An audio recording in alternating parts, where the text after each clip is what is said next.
Well, looking back over the week since your enforced break, Darren, you must be really pleased in terms of the platform that it's given you moving forward, because easier said than done really to come back from 4 weeks off and to crack on.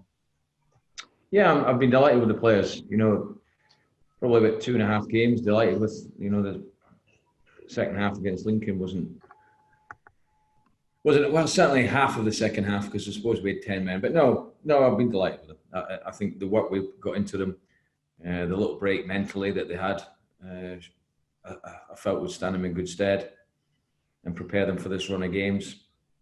Players are looking fresh. Players are looking good. There's a good feel around the place. So, no, I've been absolutely delighted since we've come back. Yeah. Did you learn any lessons with the month off that could be handy moving forward? In that, I suppose, with the freshness, you've got the physical side of it, keeping the players sharp, but also the mental side of it as well. I know you're not likely to get another break before the end of the season, but are there any lessons that you can employ, anything to be mindful of? Well, it's slightly different to a normal, but sometimes this part of the year you get games off with pitches or whatever, but you're still training. The difference this time was we actually had 10 days apart. And I think sometimes, the freshness of not being in the same surroundings every minute of every day, I think that can sometimes help. Players spend time with their families, which they don't normally do. And I think mentally the break can be good. So I think it benefited us that way. And then they know then the players have got a full 4 months of hard slog to finish the season off.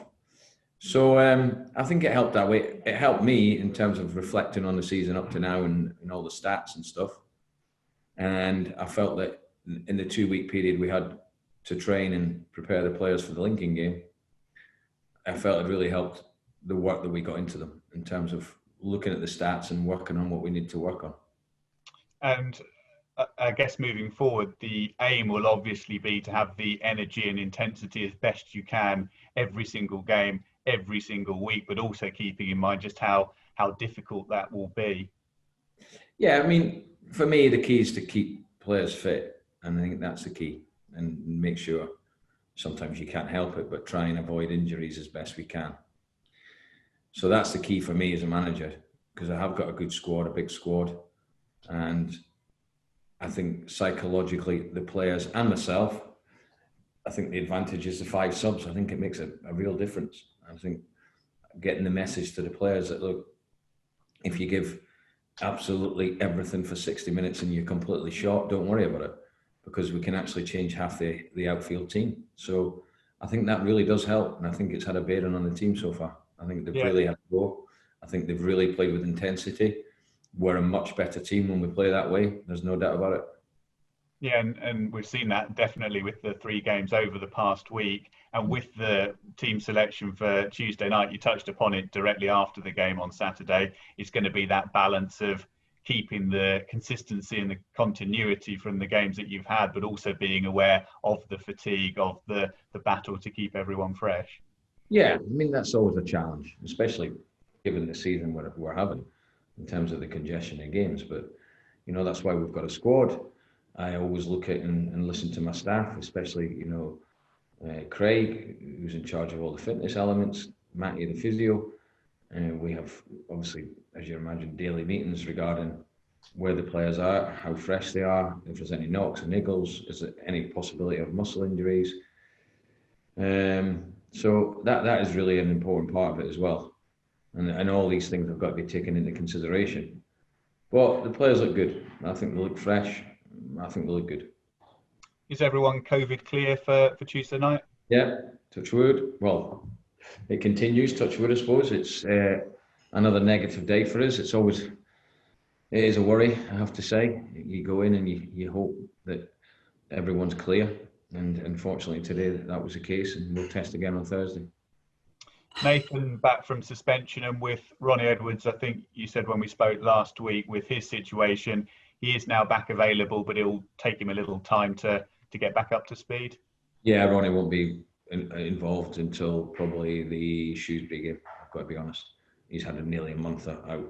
He's not. So we'll give him a real good blast of fitness work this week. We'll then bring him back in with the group to do the football stuff next week. So by the time he's done a full week's training with the group, then you would expect him to be back for the Shrewsbury game. And with Joe Ward, presumably you're really happy with how this week has gone for him, kicking on his return. Yeah, Joe's done well. 45 against Portsmouth, another assist on Saturday. He's an important member of the squad, so he's done very well. I think the competition in these areas are vitally important for the rest of the group.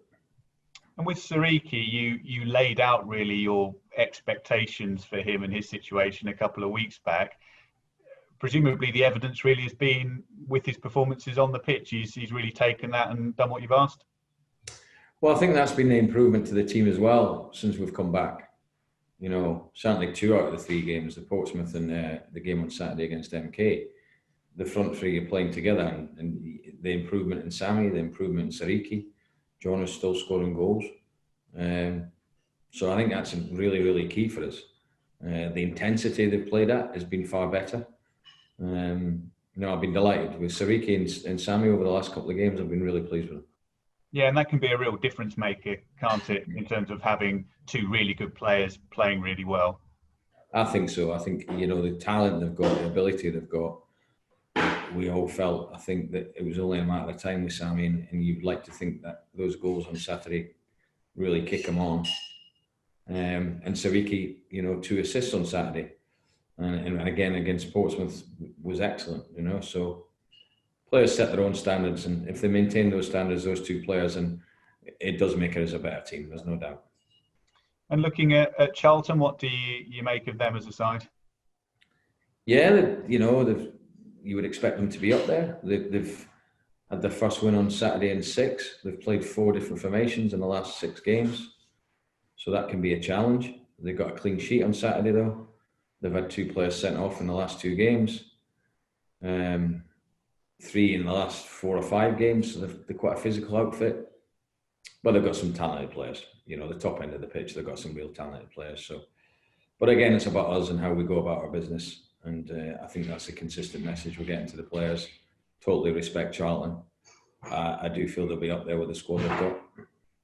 Yeah, and I think you're always really of the view that you've got to make yourself top priority. But this season of all seasons, where League One is so close, there are so many sides in the promotion battle. Everyone's had good moments. By and large, everyone's had periods where it hasn't gone so well as well. Focusing on yourself becomes even more important because it is so tight, and in a way, everyone's much of a muchness. I think you're right. I think it's a normal season. I do. I think you look at the top 10. There's no real surprises there. I don't think. Teams have had really good runs. Teams have had inconsistent runs. I think it's a normal season, but certainly at this stage of the season, when you get into the halfway mark, once you start getting into the second half of the season, these games coming up now, especially they're so, quick in terms of the turnaround. There'll be twists and turns. There'll be clubs dropping positions and points, and clubs going up the league. It's just how you come out of this massive run of games. And we've got to make sure that all we are focusing on is the next game, and it's tomorrow night against Charlton. Once that's done, the next game after that's Ipswich. We're not looking too far ahead. I feel with a group of players I've got, when we're at full tilt, we're a very good team in this league.